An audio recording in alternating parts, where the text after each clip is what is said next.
Same-sex marriages are marriages between two males or two females, but they are very different than your typical marriage, seeing how just a couple years ago they were not even allowed to be married legally in the United States. Luckily, we have come a long way from that, but there are still many misconstrued ideas of what the same-sex marriage is like. So let's find out the differences. In gay relationships, taking the last name of whoever proposes is a very common trait. A very uncommon trait would be dating for a long time before marriage. The studies have shown that the common gay couple date for a year to a year and a half before someone proposes. Dating today is much easier for gay couples than in the past, where there was a lot of hate and discrimination, which we will talk about more on the next slide. Being a homosexual in today's world is far more easier than it was in the past. It was once illegal for the same sex to be married and was very frowned upon.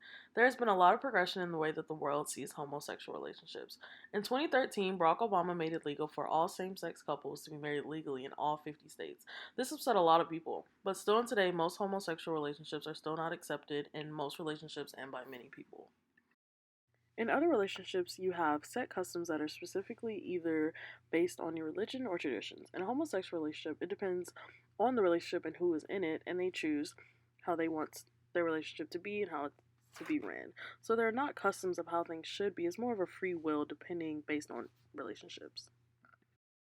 Gender roles are also a very tricky thing to pinpoint who is going to wear the pants in a relationship and who is going to be more inferior. Because homosexual relationships become in such a broad range, you can have two masculine women together, or two masculine men together, or two feminine men together. So, if anything, it's based on the personalities of each person in the relationship and how they choose who will wear the pants. Same sex relationships are far more lenient on sex before marriage. Because there are no set rules on how sex should be done, when it should be done, it is also depending on who the relationship and who is in it. PDA in same sex relationships sometimes can be a problem because of people who are not as accepting with it. So it does cause same sex couples to not want to be as affectionate in public. Getting married in the past was very difficult for same sex couples. However, since 2013, when Barack Obama made it legal for all same sex couples to get married in all 50 states, it made the requirements very easy. All they have to do is be legal US citizens and they have to be in love. Marriage ceremonies in same sex couples traditionally tend to be smaller, seeing how most people still do not accept same sex relationships. The ceremony usually consists of very close friends and family who are willing to accept them for who they are and comes together and celebrate them on their very special day. Depending on the relationship that a person has with their family, parents can have little to no involvement in their relationships. For many cases, when parents do not accept their kids for who they are, they completely disown them. And for other instances, families are fully okay with them and want to be involved in their relationship, but not in a controlling way, but also it depends on the family and the relationship. Most of the time, before same sex couples get married, they already have either lived together or planned on moving together. So there isn't a specific place to where they would have to live after they get married. It just depends on how they feel and what they feel. Usually, it would be at the more dominant person's house or whoever proposed.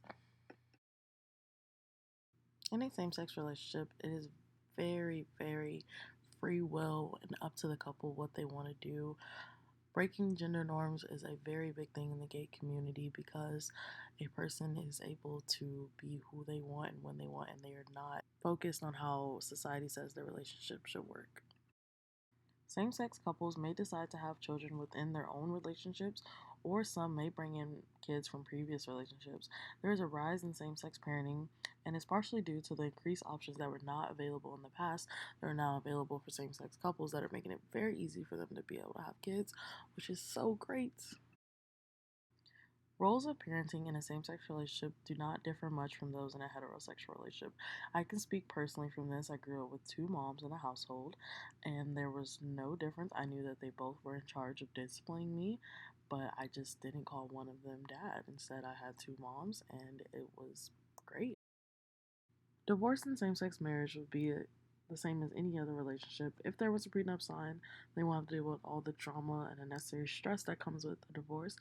But if there was not, then they will have a messy divorce or a very simple divorce.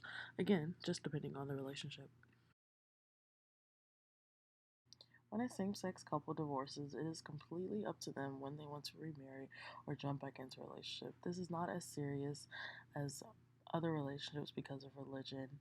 in other aspects. On average, a gay person will have at least 5 partners in their lifetime. So hopefully they will be able to bounce back after a divorce, hopefully.